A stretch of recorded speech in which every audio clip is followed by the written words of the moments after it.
This program's a little frustrating sometimes. Um, we need to undo what's happening to x to solve these. Check it out for this number 148. What are the solutions? And then we'll graph them. Right here, x is being divided by 9. We need to undo that with a times 9. So I'm going to write 9 parentheses, everything that's on that side,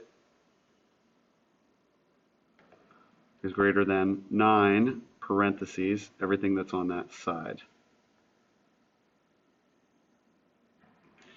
And when we cancel, this undoes that. That was the whole point of it. We get x is greater than 81.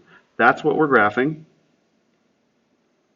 And how do you graph that on here? Well, we can just say, let's label numbers like this is 80. And then we count 1, 2, 3, 4, 5, 6, 7, 8, 9, 10. That's 90. Okay. And where is 81?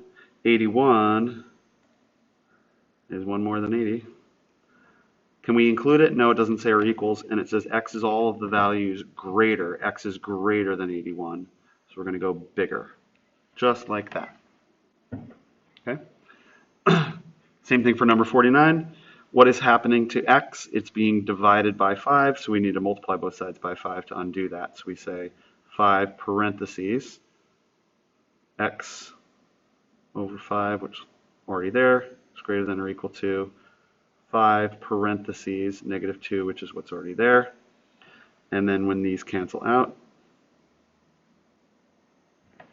we get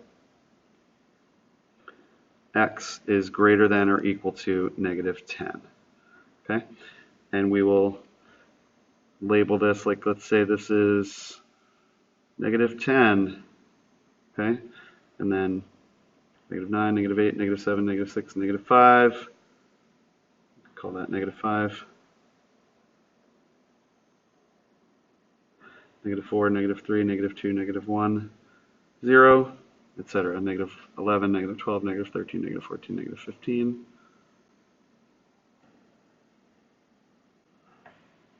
Okay, and where do we put our endpoint? We put our endpoint at negative 10 right there. Do we fill it in? Yeah, it says or equal, so we fill it in. And is x values greater than or less than that? It says x is greater than or equal to negative 10. So that's what we do there. Okay, and one more. This one, be careful, this is the tricky one. Okay, what's happening to x? It's being really divided by, you can see it's being divided by 4, but there's also this negative, so that's really like it's being divided by negative 4. If we wanted to undo it, we have to multiply by negative 4 to get rid of the negative as well as the divided by 4. Okay, but here's the trick. When you multiply by a negative number with inequalities,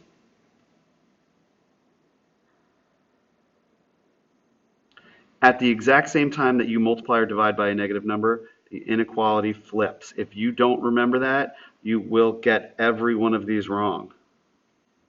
Okay? So I did what I did on the other ones the same way, except right here, I multiplied by a negative, and so this inequality had to flip and change direction right at the time that it did it. Okay? Now, what cancels? Well, the negative cancels the negative. The 4 times 4 cancels the divided by 4. And you get, on that side, x. Okay, you've already flipped it, so it stays flipped. And what do we cancel here?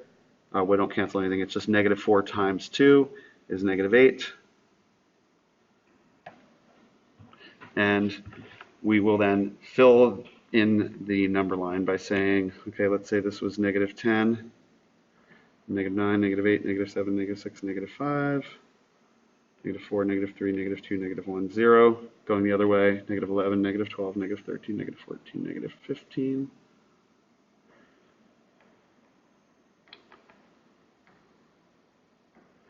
And where do we have an endpoint? At negative 8. That's right here. Do we fill it in? Yeah, it says or equal, so we fill it in. Do we go bigger than that or less than that? We go x is greater than that. So this is direction that we go. And we're done, okay? So be careful. When you multiply or divide by a negative number, you need to flip the inequality like